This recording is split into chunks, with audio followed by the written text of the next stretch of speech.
السلام علیکم ناظرین کرام، نئی ویڈیو میں آپ کو خوش آمدید کہتے ہیں۔ بہت بڑی خبر ہے۔ خبر عمران خان اور جنرل قمر جاوید باجوہ سے متعلق ہے۔ آپ کو یاد ہوگا سائفر کیس کی سماعت کے دوران جب عمران خان کی صحافیوں سے گفتگو ہوئی تھی تو انہوں نے ایک بات کہی تھی کہ میں جنرل باجوہ کو بطور گواہ بلاؤں گا، ان کا نام دوں گا، اور اس کے علاوہ انہوں نے امریکی سفارتکاروں کی بھی بات کی تھی۔ اب یہ تھا کہ یا تو جنرل باجوہ خود پیش ہو جائیں یا عدالت ان کو بلانے کا حکم دے دے۔ یہ وزن اٹھانے کی ہمت عدالت کرے تو صحیح۔ اب اس حوالے سے بڑی اہم پیش رفت سامنے آئی ہے۔ دیکھیں، سائفر کیس میں بہت بڑے فلاز ہیں، بہت سوالات ہیں کہ کیا عمران خان نے سائفر لوگوں کو اس طرح کھول کے دکھایا، ایک بات۔ پھر دوسری بات یہ ہے کہ اس کا کون سا متن عمران خان نے پڑھا ہے۔ تیسری بات یہ ہے کہ چالان کے اندر جس بنیاد پر آپ عمران خان کو اتنی بڑی سزا دینا چاہتے ہیں اس چالان میں سائفر کہاں پہ ہے۔ یہ سارے فلاز اپنی جگہ پر موجود ہیں، لیکن اب جنرل باجوہ والا کارڈ چلتا ہوا دکھائی دے رہا ہے، کیونکہ عمران خان اپنی حکومت ختم ہونے کے بعد مسلسل جنرل باجوہ پر سنگین الزامات لگاتے رہے ہیں اپنی حکومت گرانے کے حوالے سے۔ اور وہ اس دن بھی انہوں نے صحافیوں سے بات کی کہ وہ جو سائفر آیا تھا وہ میرے لیے نہیں تھا، وہ تو شاہ محمود قریشی کے ہاتھ ایسے ہی لگ گیا۔ ان کے مطابق وہ سائفر جنرل قمر جاوید باجوہ کے نام تھا، اور امریکی جنرل باجوہ کو کہہ رہے تھے کہ عمران خان کی حکومت گرا دو، اور پھر یہ سارا کچھ ہوا۔ لیکن آج جو بڑی خبر آئی ہے وہ جنرل باجوہ کے ہی حوالے سے ہے۔ انصار عباسی نے یہ خبر بریک کی ہے۔ وہ کہتے ہیں کہ جنرل باجوہ نے اس حوالے سے یہ کہا ہے کہ وہ بطور گواہ عدالت میں پیش ہونے کے لیے تیار ہیں۔ یہ اس خبر کا ٹائٹل ہے کہ جنرل باجوہ عمران خان کو مایوس نہیں کریں گے۔ سابق آرمی چیف سائفر کیس میں بطور گواہ پیش ہونے کو تیار ہیں، فوجی حکام سے ان کو اجازت لینی پڑے گی۔ ناظرین کرام، آپ جانتے ہیں کہ جنرل باجوہ اس سے پہلے بھی انٹرویوز دیتے آئے ہیں۔ ایون انٹرویو والے معاملے پر بھی اسلام آباد ہائی کورٹ میں ان کے معاملات چل رہے ہیں۔ اس کے بعد یہ خبر آئی تھی کہ ان کو اپنے ادارے کی جانب سے کہا گیا کہ آپ نے ریٹائرمنٹ اب لے لی ہے، اب آپ چپ کر کے بیٹھ جائیں، مزید کنٹروورسیز نہ بنائیں۔ جس کے بعد جنرل باجوہ کے انٹرویوز کا سلسلہ رک گیا۔ کبھی منصور علی خان، کبھی شاہد میتلا، کبھی جاوید چودھری، ان سب سے وہ انٹرویو کرتے رہے ہیں۔ لیکن اب اگر جنرل باجوہ یہ کہہ رہے ہیں کہ وہ بطور گواہ پیش ہونے کو تیار ہیں تو یہ بہت بڑی ایک انٹرسٹنگ صورتحال ہوگی، کیونکہ عمران خان کے وکلاء سوال کر سکیں گے۔ اور پاکستان میں یہ ٹرینڈ نہیں ہے کہ آرمی چیف بے شک ریٹائر ہو جائے وہ عدالت میں پیش ہو۔ آپ کو جنرل پرویز مشرف والا ایپیسوڈ یاد ہوگا۔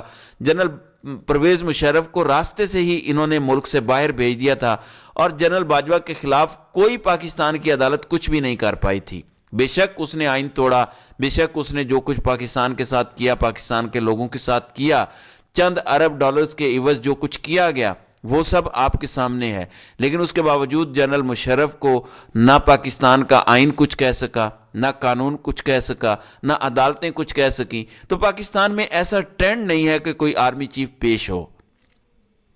اب ناظرین اکرام، اگر جنرل باجوہ عدالت کے اندر پیش ہوتے ہیں، ظاہر ہے ان کے اوپر جرا بھی ہوگی، وہ اپنی گواہی ریکارڈ کرائیں گے، اور وہ جرا بھی بڑی امپورٹنٹ ہوگی۔ کیا وہ صرف آمادگی کا اظہار کر کے خبروں میں آ رہے ہیں کہ وہ عدالت پیش ہونے کو تیار ہیں، یا واقعتاً وہ عدالت میں پیش ہوں گے؟ اگر وہ عدالت میں پیش ہوتے ہیں تو میرا خیال ہے کہ عمران خان کے لیے آسانی ہو جائے گی، اور یہ کیس اپنے منطقی انجام تک پہنچتا دکھائی دے گا۔ دوسری جانب اسلام آباد میں آج عدالتی محاذ پر بہت کچھ ہو رہا ہے۔ ایک جانب سسٹم کا اور عدالتوں کا بہت ہی پیارا لاڈلا نواز شریف اب سے کچھ دیر بعد اسلام آباد ہائی کورٹ پہنچے گا، اور اسلام آباد ہائی کورٹ کے اندر وہ لاہور جاتی عمرہ سے روانہ ہو چکے ہیں۔ نواز شریف اور العزیزیہ ریفرنس کے اندر بھی آج نہیں تو کل نہیں تو پرسوں ان کو بری کر دیا جائے گا، ان کو کلین چٹ دے دی جائے گی۔ یہ کلین چٹ اور بریت ویسی ہی ہے جیسے نواز شریف لندن بیٹھے ہوئے تھے تو ان کو یقین تھا کہ ان کو کوئی گرفتار نہیں کر پائے گا، ان کو یقین تھا کہ ان کو ہر طرح کا ریلیف ملے گا۔ اب بھی ان کو یقین ہے کہ اسلام آباد کی عدالت، اسلام آباد کی ہائی کورٹ بر وقت انصاف کرے گی، جلد از جلد انصاف کرے گی، اور ایسا بھی نہیں ہوگا کہ جسٹس عامر فاروق کا 2 رکنی بینچ کیس سن کے کوئی فیصلہ محفوظ کر لے، کوئی سال 2 سال تک فیصلہ سنانے میں لگ جائیں، جس طرح عمران خان کا کیس محفوظ کیا گیا اور 2 سال لگ گئے۔ ایسا بھی نہیں ہوگا۔ मुमकिन है कि उसी वक्त अदालत में फैसला सुना दिया जाए। अगर उस वक्त ना सुनाया गया तो जितनी जल्दी होगा फैसला नवाज शरीफ का सुना दिया जाएगा। फिर दूसरी जानिब एक और अहम मामला है। आज इलेक्शन रोकने की दरख्वास्त पर समाअत थी और एक शहरी ने कल दरख्वास्त दायर की थी। कल ही उसको मंजूर किया गया, समाअत के लिए मुकर्रर किया गया। फिर रात से शोर मच गया कि सुप्रीम कोर्ट का फैसला मौजूद है, इस्लामाबाद हाई कोर्ट क्या करने जा रही है, तो जस्टिस आमिर फारूक क्या करने जा रहे हैं। जब शोर मचा तो जाहिर है फिर उसका फीडबैक आना ही होता है। अब अचानक से इन्होंने एक तरह से हाथ खड़े कर दिए हैं और कहा है कि हाई कोर्ट का तो इसमें कुछ लेना देना नहीं है, आप इलेक्शन कमीशन से रुजू करें, आप इलेक्शन कमीशन को दी गई दरख्वास्त को साथ लगाएं, उस पर जल्द ऑर्डर का कह दें, इलेक्शन एक्ट पढ़ें, उसमें क्या लिखा हुआ है कि इलेक्टोरल लिस्ट किसकी जिम्मेदारी है। आपने इलेक्शन कमीशन को दरख्वास्त दी तो वो कहाँ है, अगर कोई ऐसी दरख्वास्त दी गई है तो वो उस पिटीशन के साथ लगाएं। आप आ गए हैं कि पूरे पाकिस्तान का रिकॉर्ड खोल कर बैठ जाएं।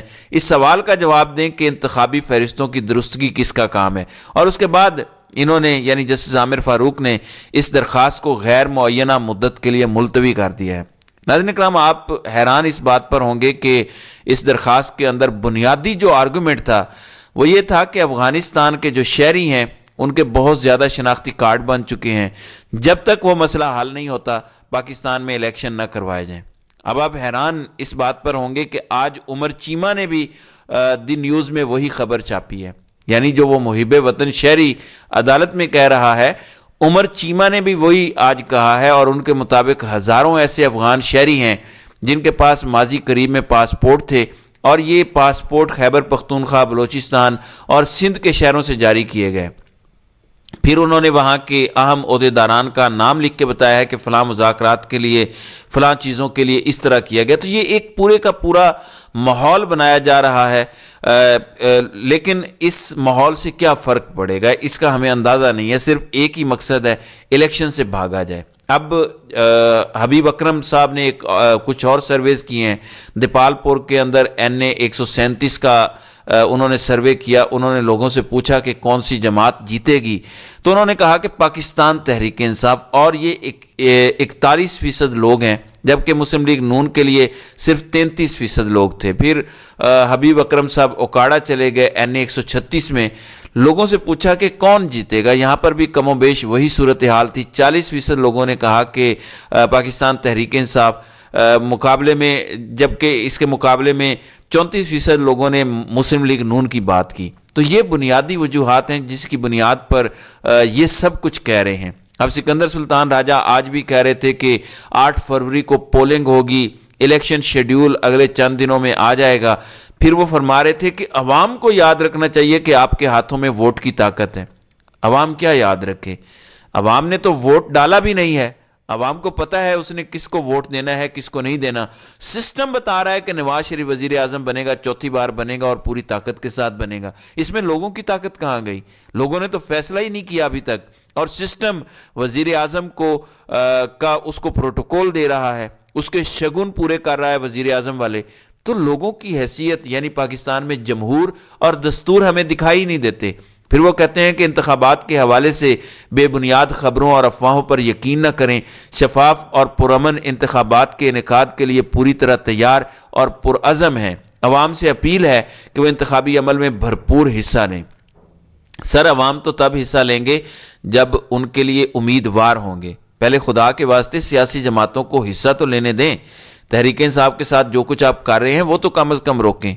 अब पाकिस्तान तहरीक इंसाफ ने रात को अपने ऑफिशियल ट्विटर हैंडल से बताया कि deputy speaker Punjab assembly वासिक Qayyum Abbasi और साबिक सूबाई वजीर मलिक तैमूर मसूद को कल रात नामालूम अफराद ने गैब किया और अभी तक किसी पुलिस स्टेशन पर उन्हें पेश नहीं किया गया, जिसके फ़ौरन बाद वासिक क़य्यूम अब्बासी जो डिप्टी स्पीकर थे उन्होंने कहा कि अब रियासत और उनके इदारों के साथ महाजराई का बोझ उठाना नाकाबिल बर्दाश्त है।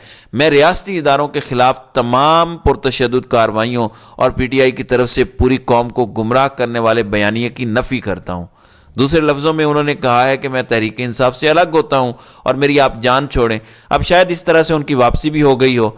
तो ये है हमारा पाकिस्तान और ये हमारे ताकतवर कानून के रखवालों का हाल है। तो تو ناظرین کرام، آپ کی اس ویڈیو کے حوالے سے کیا رائے ہے؟ آپ اپنی رائے کا اظہار کامنٹ سیکشن میں ضرور کیجیے گا۔